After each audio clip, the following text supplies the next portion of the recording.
So I had this case brought against me after a 6-week criminal trial. I was found guilty and I did 11 weeks in prison. I was given a 3-year maximum security sentence. I did 11 weeks before I was actually released on my third appeal. It's crazy. So there's a lot of history there and standing up for what I believe in for my country. And, I'm still a threat to the major political parties, and it's quite evident now with us growing in the polls. G'day everyone, welcome back to another video. Now we're back with another Pauline Hanson video. I haven't seen this clip yet, we're going to watch it. It's talking about the new hate speech laws, Islamophobia, all these words I should not be saying at the start of a YouTube video. I might get blacklisted, so make sure you subscribe to this channel, give this video a like, and let's see what's going on in this video.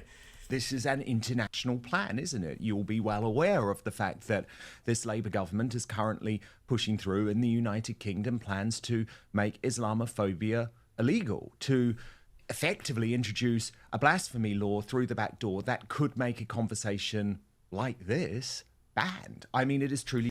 It's ridiculous that they're even trying to make a law that stops you saying Islamophobia. For start, that's a stupid made-up word these left-wing people made up.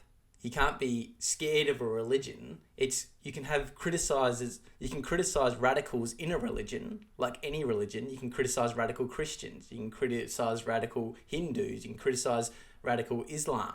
Like, you should be able to criticize any of these things. I know these woke left people for some reason want to destroy their own country, and our leaders want to bring in these laws to stop us speaking up about radicals. I don't understand where it's come from. I don't know why they've been pushing it for the last 30 years, but they have, and it's destroyed our countries. You can see what's happened. Look how you're living. You can see it here in Australia. So I don't know why they keep pushing for these laws. It makes no sense. No sense at all. chilling. The other thing I noticed with Albanese, Pauline, is that any time he even slightly went there on the issue of Islamism, he immediately spoke about in my view, invisible far right. Yep. Does he put someone like you in that category? Oh, yeah. Oh, of course. He's got no time for me whatsoever.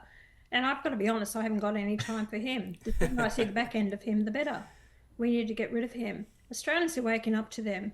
Yep. One Nation, we've grown in the polls. At the moment, we're level with the coalition government and in our polling, and polling extremely well. But I don't take that for granted. And I've got to prove to the people that One Nation can produce, the goods to govern for them with common sense policies and giving them back their Australian identity and who we are, and stop shutting down, a lot of areas, whether it's our Australian identity, whether it's to do with, the agricultural industry or the mining industry or the industries of manufacturing. All this is being impacted in this country by the Albanese Labor government. And, the Bondi massacre, that was another huge big issue that Australians now, they're coming out and saying, she warned us. I've spoken about multiculturalism since 1996. I was the only one who opposed it and I was ridiculed. And you spoke about my going to jail. Well, I did in 2003 in maximum security. And that was about, our former Prime Minister, Tony Abbott, who wasn't a Prime Minister at the time, did say we had to stop you. I was a threat to the major political parties.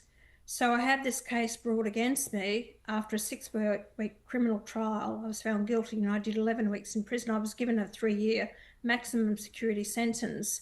I did 11 weeks before I was actually released on my third appeal. It's crazy. So there's a lot of history there and standing up for what I believe in for my country. And, I'm still a threat to the major political parties, and it's quite evident now with us growing in the polls. So there we go. It's amazing. I was going to pause it, but I just wanted to, she's speaking so well, I didn't want to stop it. But it's crazy. They locked her up for warning people about what's happened now. It just shows you it's always been here. It's always been an issue. And Australians were just too laid back and too easygoing to speak up, but now we're speaking up. It's crazy. And this imaginary far right they keep speaking of, like the man said, they cannot bring up Islamic extremists, and they don't even say the word. Oh my God, imagine Albo said Islam, he would explode. But yeah, they can't bring it up. without trying to blame imaginary far right. And I think the main reason for that is because anyone like me, anyone like probably you watching this who's a normal Australian, is considered far right. If you stick up for your own country, are proud to be Australian, and don't want to lose your culture, you're far right. If you want to question the government and say this cost of living and mass immigration is out of control, you're far right. If you say anything out of term, you're far right. That is everything they're saying. It's like the new racist word. Because that's dying off and people are standing up more and more and they're like, we're not racist for sticking up for our own country. Now they're like, you're far right, your opinion doesn't matter. But you can't call everyone far right because it's just stupid. You're far left, I could say. And left-wing people are more insane. It's funny, the far right stigma is like, you're a racist, you're a bigot, you're all this, which just isn't true. But then the left-wing stigma is you're insane. So, it's funny because they are insane. They want to destroy their own country.